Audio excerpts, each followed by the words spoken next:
Muy buenas noches, respetables alumnos del octavo semestre, eh, específicamente del curso de Seminario de Procedimientos eh, Legales y Administrativos. Es para mí, pues, un privilegio estar nuevamente con ustedes y no muy especial, no porque tengamos que finalizar, sino porque eso significa que hemos logrado, pues, perseverar durante todo este semestre. Muy en especial de pensar que, o expresarles que hoy pues estamos ya próximos a, o en este momento prácticamente estamos eh, desarrollando la clase número 16 o de la semana número 16 y pues eso para mí es valioso porque eso significa que ya hemos pues cursado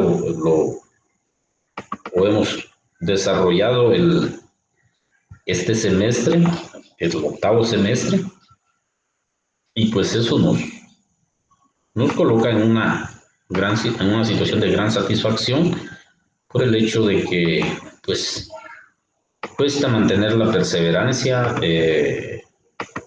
en cuanto a no abandonar los estudios. Hay ciertas dificultades que a veces nos empujan a tomar decisiones de querernos retirar, pero pues ustedes han perseverado o hemos perseverado y estamos ya en la última semana del contenido del programa de Seminario de Procedimientos Legales y Administrativos. Hubieron pues muchas dificultades para poderlo desarrollar porque no es lo mismo una clase presencial que una clase virtual.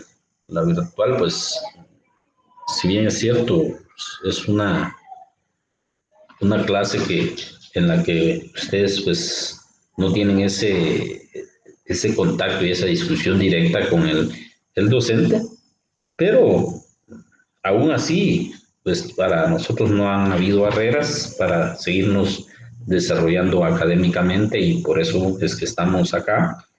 Felicitaciones a todos por mantenerse aún en la línea y en la línea de seguirse superando académicamente. Y eso es muy bueno porque pues eso significa que no habrán circunstancias que nos limiten siempre y cuando nosotros tengamos esa voluntad de seguir desarrollando nuestros conocimientos y también de ir desarrollando nuestra calidad académica. En ese orden de ideas, pues ya les estoy compartiendo pantalla. El, la semana que nos toca hoy es semana 16. Hemos tenido algunos pequeños inconvenientes con el sistema o la plataforma, pero eso no nos hace imposible poder llegar hacia ustedes con la información que ustedes se merecen y por eso es que les imparto la clase de esta manera para que no haya nada que nos detenga en desarrollar nuestro nivel académico que nos hemos trazado. Ustedes el, en el, cuando iniciaron su primer semestre se iniciaron trazándose una meta y van muy próximos a llegar a la meta.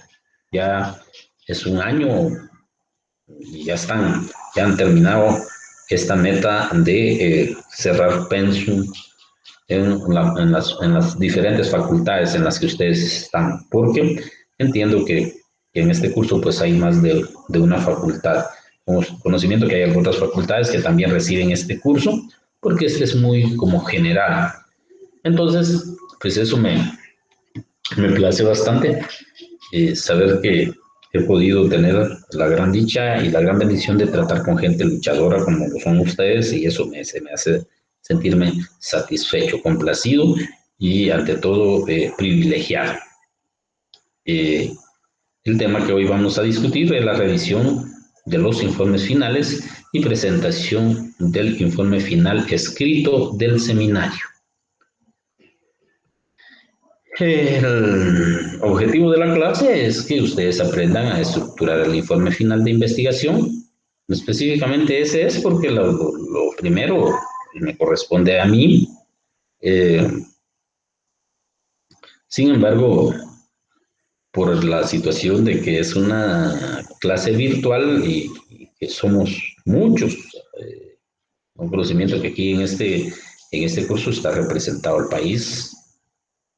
En cuanto a estudiantes del octavo semestre, entonces, pues sí, nos haría bastante imposible pedirles un informe final a cada uno. Imagínense cuántos informes finales serían y tampoco, en mi calidad de docente, pues no tendría la capacidad de revisar detenidamente cada uno de esos informes y hacer las correcciones que corresponden.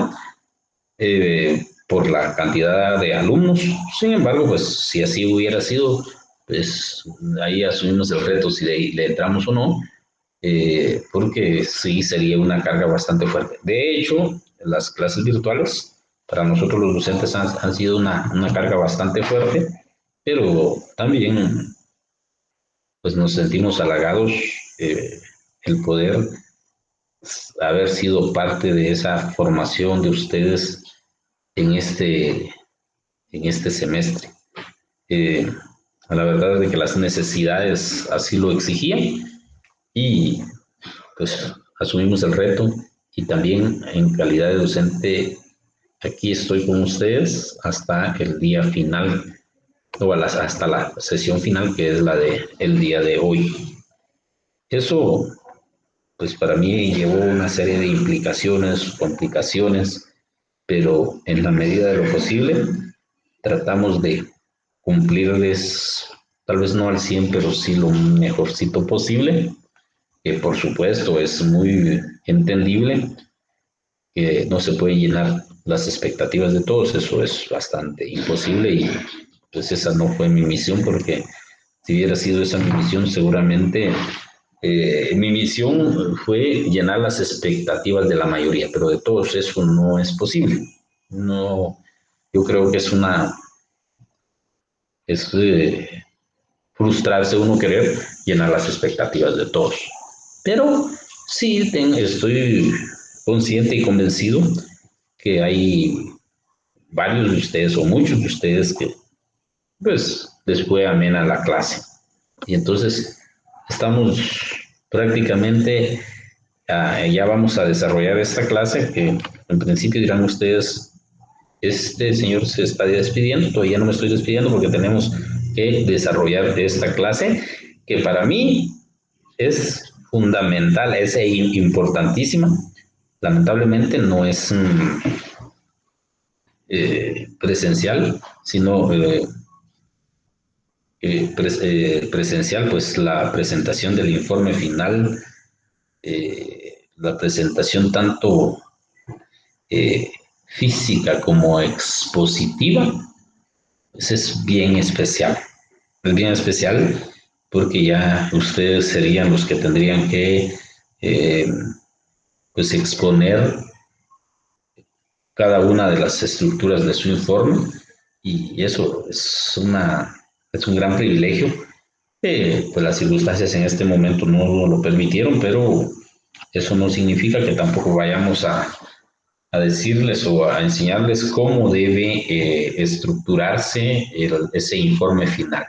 Porque esa estructura o la presentación del informe final o estructurar ese informe final, pues era una tarea de ustedes con directrices de mi persona, porque es a mí a quien corresponde la revisión del informe final y ustedes pues la impresión, el empastado y también la parte expositiva del seminario. Eso, bueno, a mí me encantó ser catedrático en eso de seminario, en esos cursos de seminario. De hecho, hemos trabajado en los 3 seminarios, este primer seminario que ustedes llevan, seminario de ética profesional y el seminario de casos jurídicos. Eh, Creo yo que es es un tema que para muchos en principio es bien costoso porque no tiene como una guía, o sea, no tenemos, como le dijera yo, muchos libros para poder eh, basarnos en ellos, sino algunos libros que nos hablan sobre el marco lógico, eh, la metodología de la investigación del marco lógico, eh, y también a los otros libros que les fui compartiendo, que de hecho en el laboratorio les presenté les pedí que leyeran dos libros pues preciosos, que nos enriquecen mucho el conocimiento y la lógica en este caso de los famosos informes finales y cómo desarrollar una investigación. Entonces, pues fuimos teniendo, gracias a Dios, esa oportunidad de ir enriqueciendo nuestros conocimientos. Eh, entonces pasamos a la siguiente diapositiva, que es donde ya vamos a platicar más a profundidad sobre cómo debe estructurarse el informe final de investigación. Eh, Revisión de los informes finales. Por eso coloco acá, es una revisión de los informes finales. Y dice, es la actividad consistente en revisar las tareas asignadas a cada uno de los seminaristas. Esa es la tarea que a mí me correspondía si hubiéramos estado en clases presenciales, revisar cada una de las actividades o tareas asignadas a cada uno de los seminaristas, y los seminaristas serían ustedes.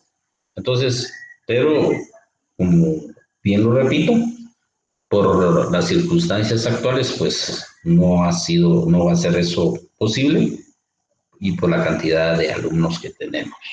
Eh, Esto es una tarea que ya la había hecho en otras ocasiones, la revisión de los informes finales, o sea que no hubiera sido nada nuevo si los hubiéramos tenido que presentar. Sin embargo, pues me quedé esperando esa directriz o esas instrucciones de las autoridades, si se presentaba o no informe, y pues al momento no tengo esa respuesta de que deben presentar. Entonces, yo creería que de hablarles de que tienen que presentar un informe en este momento sería para ustedes un poco molesto, incómodo, pero si, si nos ordenan hacerlo, lo vamos a hacer, pero por la cantidad de alumnos, pues se nos hace bastante materialmente imposible poderlo hacer.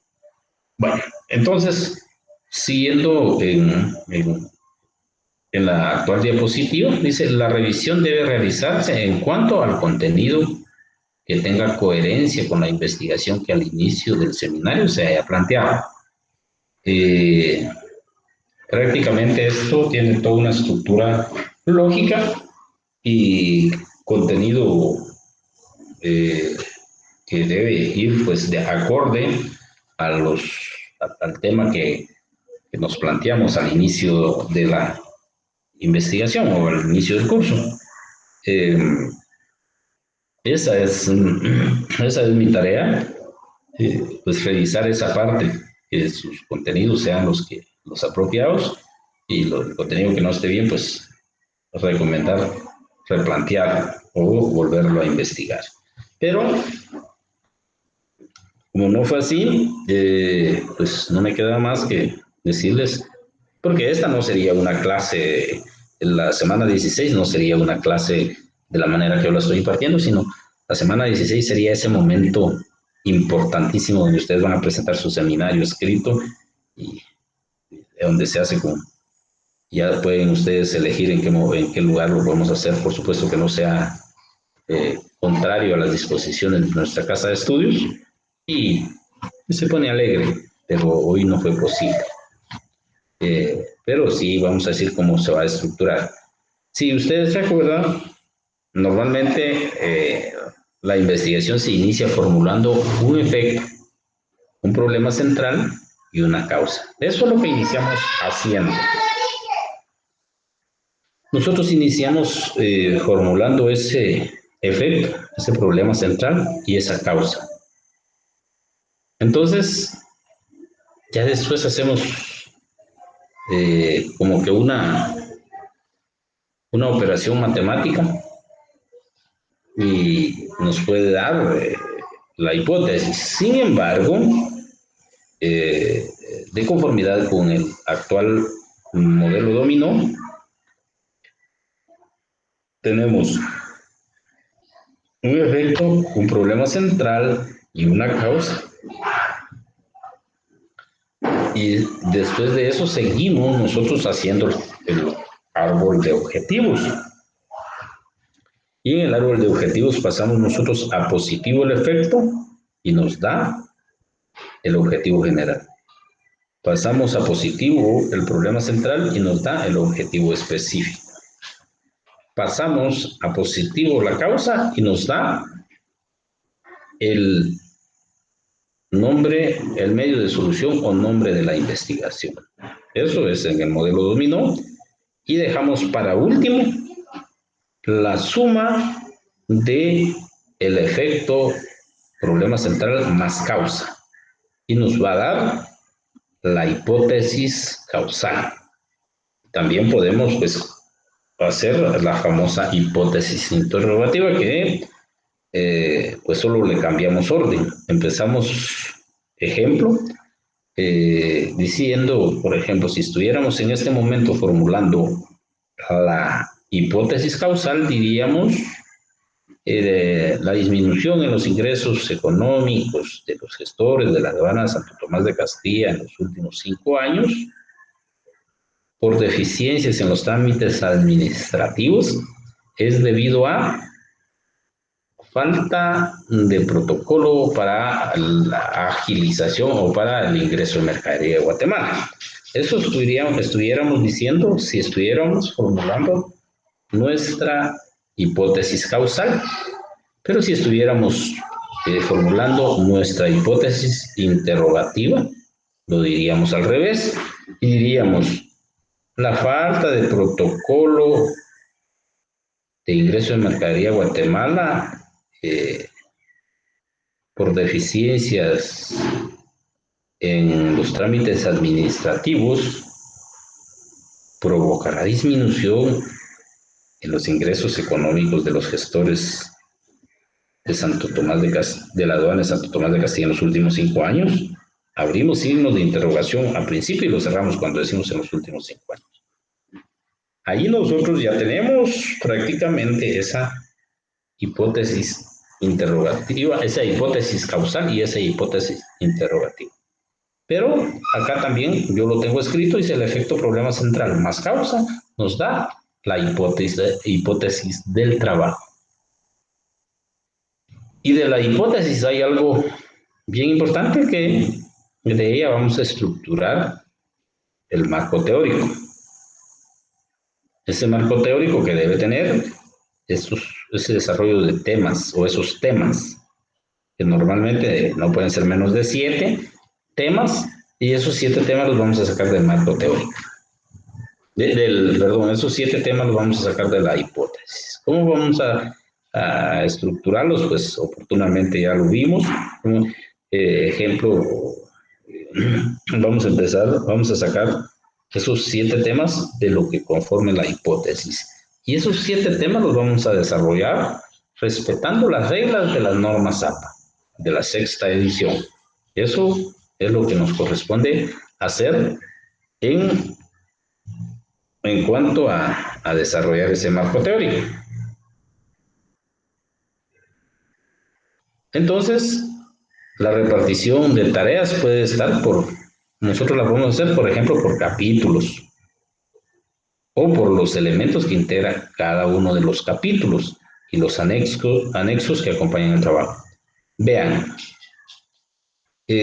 algo que, pues, en principio me llamó demasiado la atención cuando empecé a conocer esta metodología es de que lo primero que formulamos es el árbol de problemas, o ahora llamado modelo dominó, que tiene, el modelo dominó ahora tiene esos 16 campos, y cada campo pues tiene su propia importancia.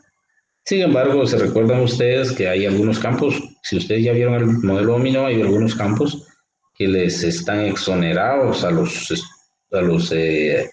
estudiantes o a los tesistas de grado.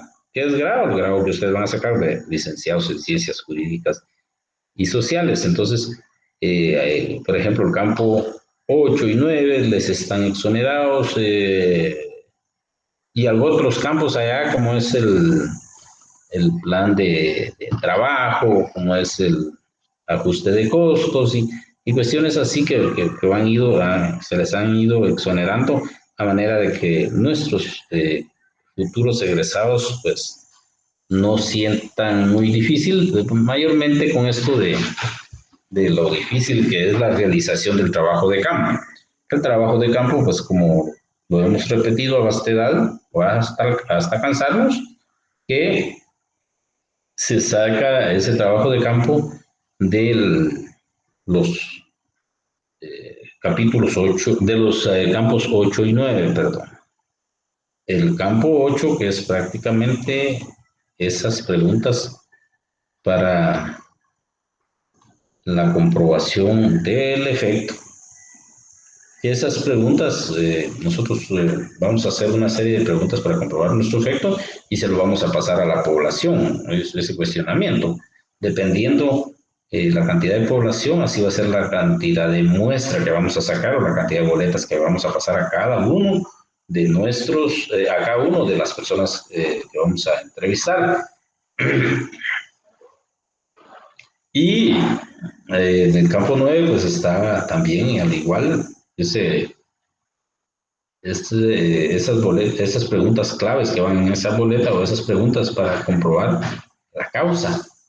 Entonces, eso se los hacemos, por eso le damos trabajo de campo, eso se lo hacemos llegar a las personas que tengamos que entrevistar, encuestar o censar. Y ahí hemos terminado nuestro trabajo de campo y nos toca un siguiente paso, eh, que es el vaciado de datos, que es ya la presentación y análisis de resultados, que tampoco, en este caso, ese capítulo, que es el capítulo 3 tendría que desaparecer en el caso de ustedes, porque si no aplica, entonces no, ¿de dónde vamos a sacar nuestro vaciado de datos? Bueno, entonces, habiendo aclarado eso, dice, la repartición de tareas puede estar por capítulos o por elementos que integra cada uno de los capítulos y los anexos que acompañan al trabajo. Los anexos que acompañan el trabajo, pues algo que ya no les expliqué, que algo que me llamó la atención, es que nosotros empezamos formulando el modelo dominó o el árbol de problemas, y ese queda al final como anexo. Y nosotros entramos, ya a la hora de formular nuestro trabajo, entramos ya sea por el prólogo o la presentación, introducción, y empezamos a desarrollar nuestro trabajo. Entonces, y nuestro árbol de problemas que nos sirvió como principio, aparece al final como anexo. Como anexo número 1. Y como anexo número 2 va a aparecer el árbol de objetivos. Entonces, así funciona, es así de sencillo. Bueno, dice, nuestros trabajos de investigación están integrados de 2 tomos que a continuación vamos a describir. Veamos la siguiente diapositiva.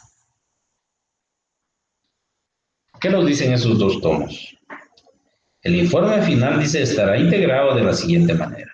Tomo 1, integrado de 4 capítulos, pero eso es en una investigación en la que todavía no se nos había exonerado algunos términos, como decíamos, en la comprobación del efecto y la causa.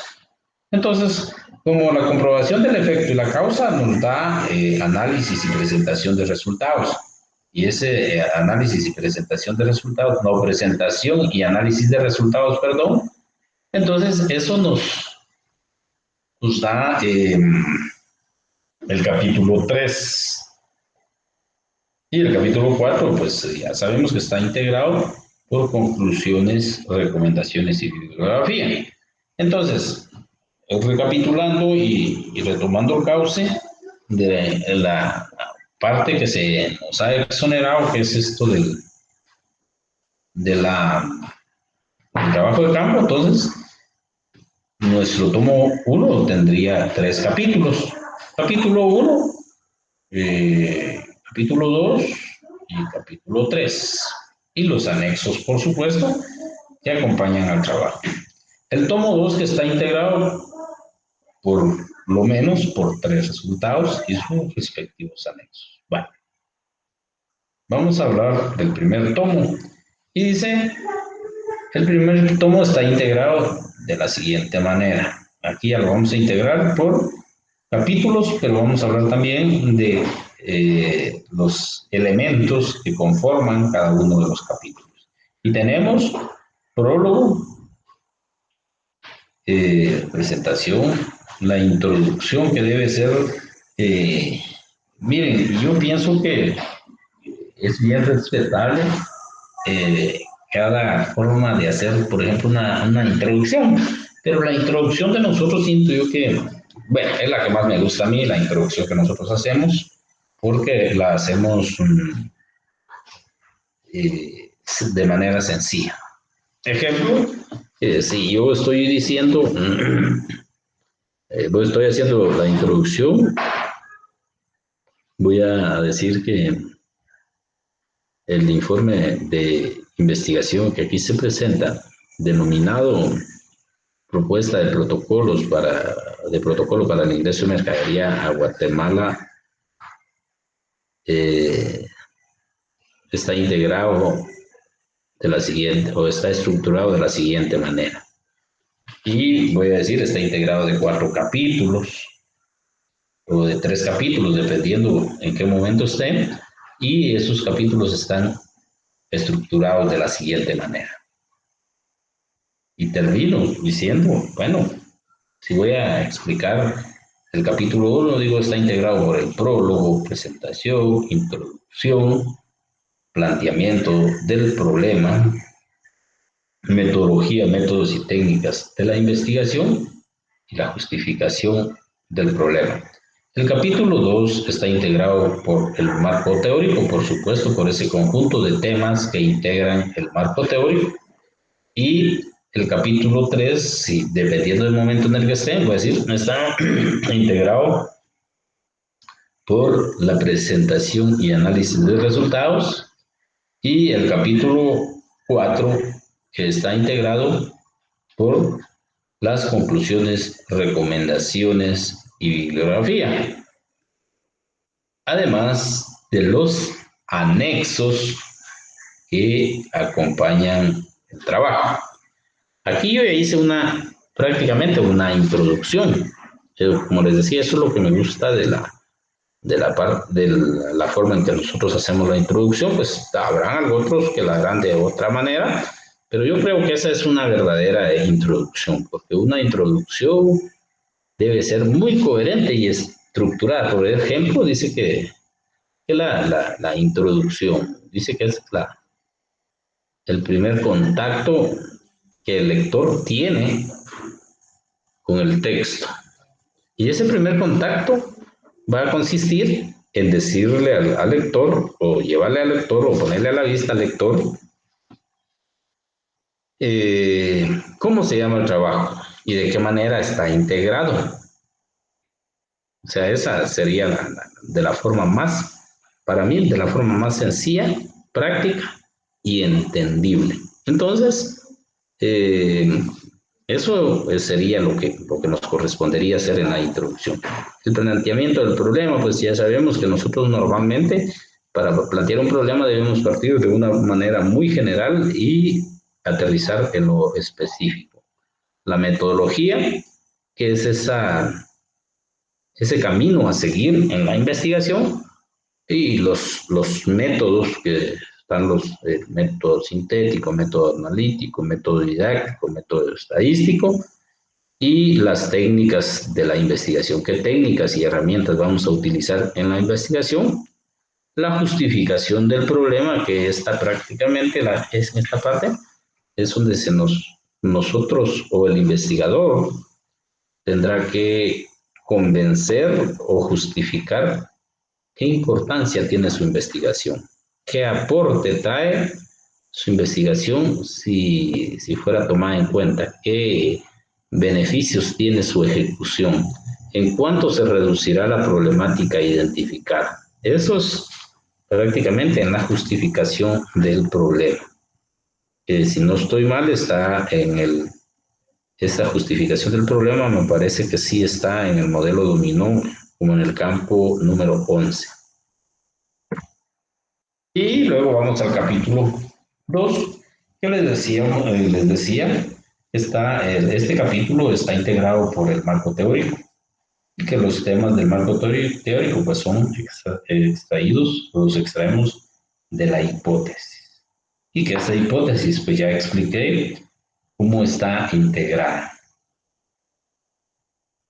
En esta parte debemos reforzar nuestra investigación con citas de investigaciones documentales, doctrinarias, normativas y cualquier otra fuente que nos permita robustecer nuestra investigación. Las citas las debemos realizar respetando las reglas de las normas APA, especialmente en la sexta edición. Veamos, pues, de esa manera ya vamos nosotros diciendo cómo vamos a ir estructurando nuestro informe final de investigación o nuestro informe final escrito. Eso, como les decía hoy, no era una clase así como la estoy impartiendo, sino en otros tiempos hubiese sido una exposición de cada uno de ustedes, pero como eso no será posible, por eso es que estamos de la forma que lo estamos trabajando. El capítulo 3 que es prácticamente esa presentación y análisis de resultados. Aquí es donde les explicaba, es donde debemos sustentar la investigación en el trabajo de campo. Campo 8 y 9 del modelo dominó. Dice, en el campo 8 es la boleta que contiene las preguntas para comprobar el efecto. En el campo 9 es la boleta que contiene las preguntas para comprobar la causa. En realidad, yo diría que nuestros futuros egresados pues, deben aprovechar la oportunidad que de momento estamos exonerados a comprobar el efecto y la causa de desarrollar este campo 8 y 9, porque eso sí nos da trabajo, por eso le llamo yo trabajo de campo, de hecho es trabajo de campo, porque tenemos que salir a entrevistar, a encuestar o a censar personas eh, en el lugar donde estamos haciendo la investigación o en el área donde estamos haciendo la investigación o las personas específicamente que son afectadas o afectadas por la problemática y que pueden ser beneficiadas por la investigación o por la puesta en marcha, por la ejecución del proyecto que nosotros vamos a plantear que se ejecute con el desarrollo de nuestra investigación. Entonces, allí es donde yo creo que tenemos un desgaste bastante fuerte con esta comprobación de estos campos 8 y 9. Ahí tenemos un desgaste bastante fuerte y nos lleva, pues, por supuesto que bastante trabajo. Ahora, pues, gracias a Dios, tienen ustedes la oportunidad de que no es necesario o no nos aplica para la situación de grado.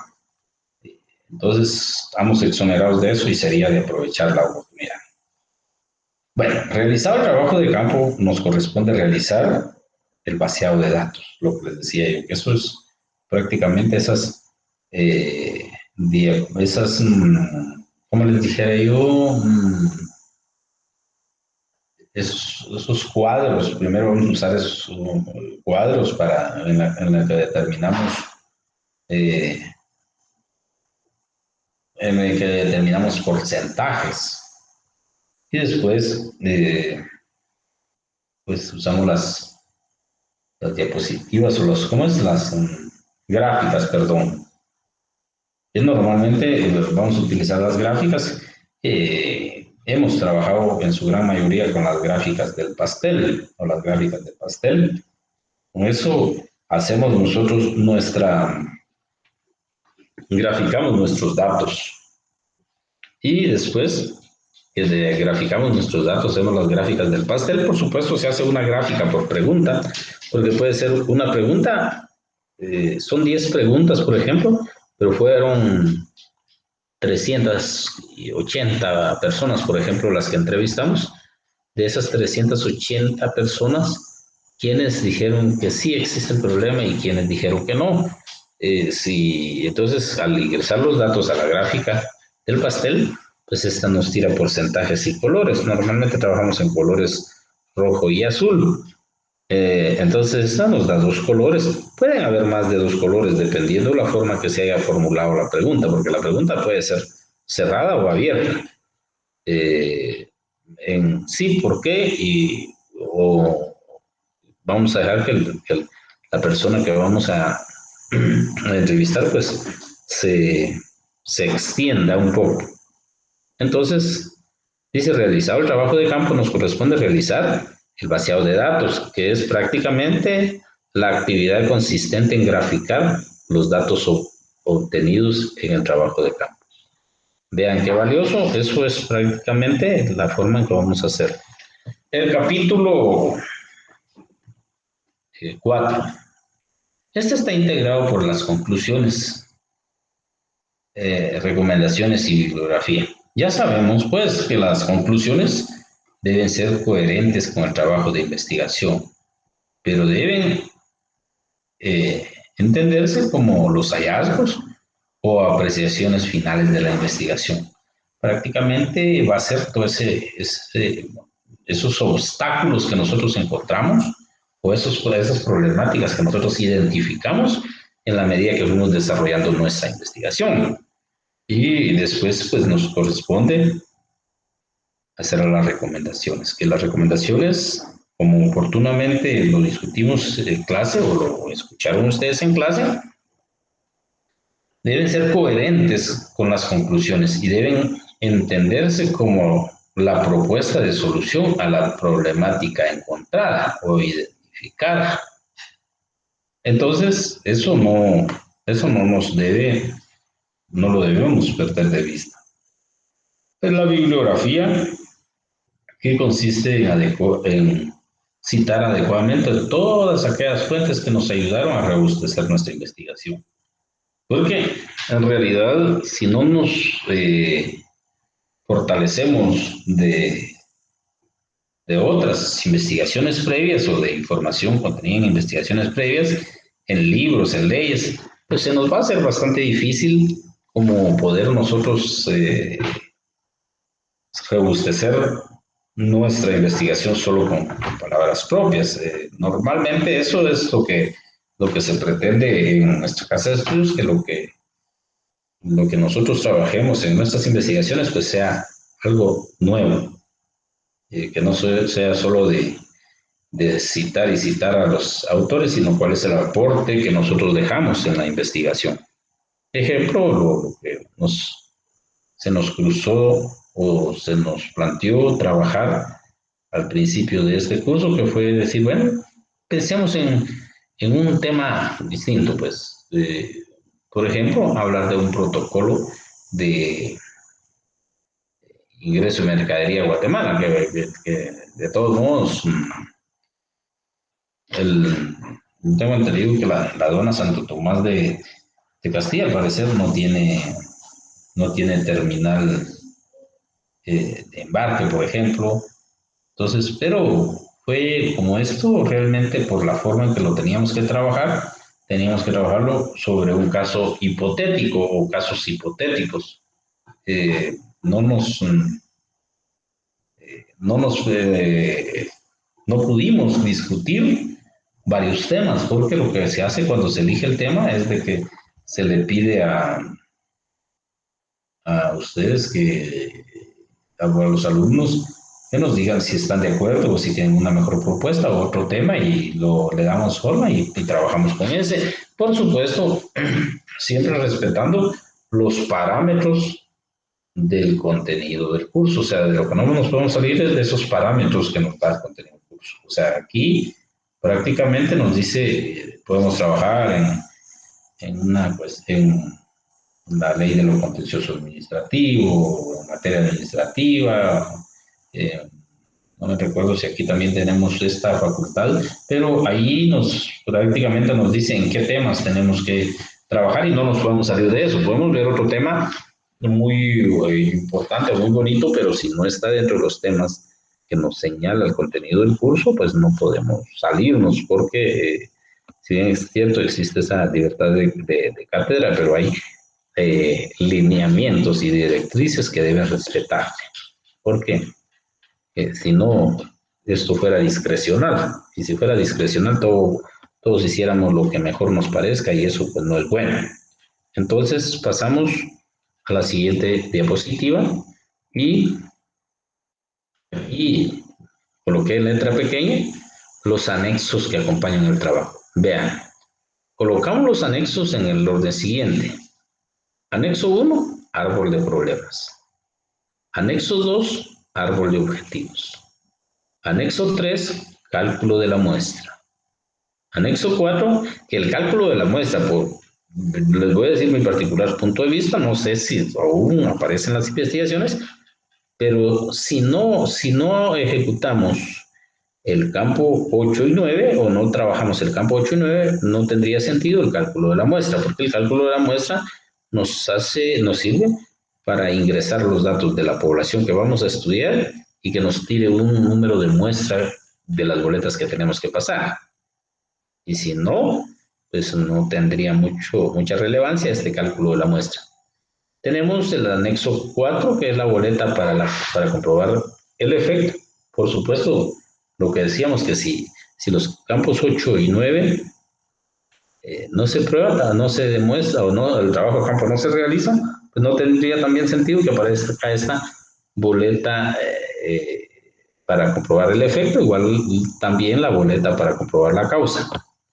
Y también este ajuste de costos y tiempo me parece que no aplica para grado.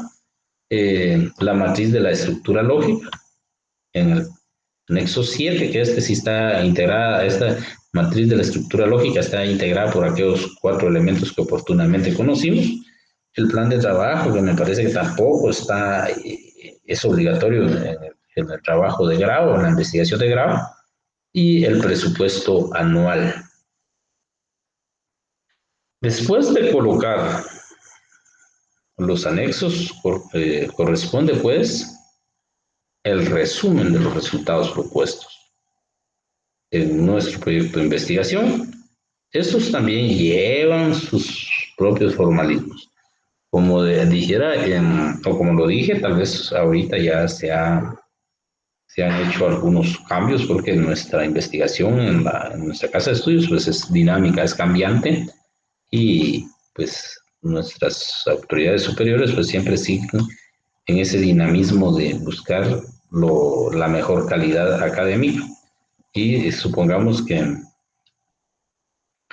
el momento que yo conocí la investigación o cuando yo la realicé, cada anexo, cada resultado llevaba su respectiva carátula, su introducción, su desarrollo, sus conclusiones y sus recomendaciones. Por ejemplo, si vamos a hablar de la propuesta de fortalecimiento de la unidad ejecutora, esta tenía su carátula, su introducción, su desarrollo, sus conclusiones, sus recomendaciones, su bibliografía y sus respectivos anexos, cada resultado. Hoy me parece que lo que se hace es un resumen de los 4 resultados, o sea, ya no se trabaja como dijéramos desarrollar esos 3, 4 o 5 resultados que se trabajaban anteriormente. Entonces, las cosas han ido cambiando en beneficio de nuestros futuros egresados y también es de aprovechar esa parte de mejoras para que ustedes pues logren salir o lograr el éxito lo más antes posible, que es eso Yo creo que todo este esfuerzo que se hace, sin duda alguna, lo que pretende o que pretenden cada uno de ustedes o cada uno de nosotros es tener una mejor calidad de vida y una mejor calidad académica y tener un estatus académico. Entonces, el producto final de esto, pues ni tan final, es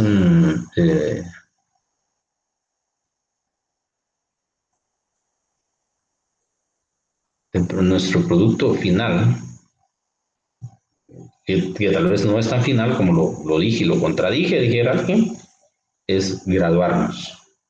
Pero realmente ese no debería ser el producto final, sino nuestro producto final podría ser ejercer.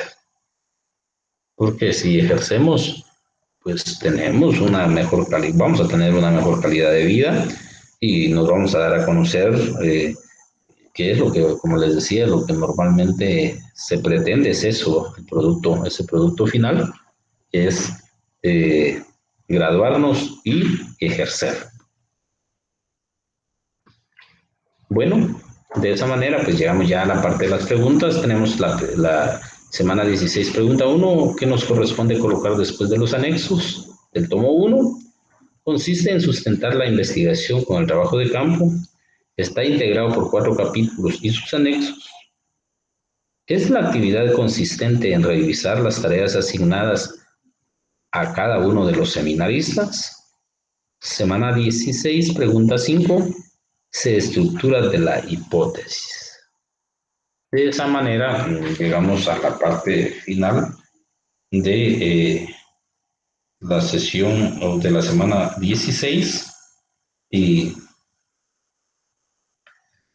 a la parte final del semestre. Fue para mí una gran oportunidad y un privilegio poder haber coadyuvado con ustedes en lo poquito que Dios nos permitió trabajar juntos y esperaría en Dios, si así nos lo permite, trabajar en alguna otra área o en algunos otros temas o en algunos otros cursos que aún, ahora sí es la voluntad de Dios, pues sí, si no, pues ya nos dio esa gran oportunidad y agradezco a ustedes por todo su apoyo. Hubieron muchos que fueron un apoyo fundamental. Yo creo que ustedes, la gran mayoría, por esa misma madurez académica que ya han alcanzado, pues han sido eh, bastante tolerantes, bastante comprensibles y eso es muy bueno. Así es que, pues para mí fue una oportunidad estar con ustedes. Espero en Dios que nos podamos ver, si no por este medio o en estos campos, eh, pues tal vez de repente en la calle, aunque no tuve la oportunidad de conocerlos personalmente, pero algún día, si el destino nos lo permite, nos vamos a saludar personalmente. Que tengan una excelente noche y espero en Dios que todas sus metas se cumplan como ustedes se las han trazado. Excelente noche.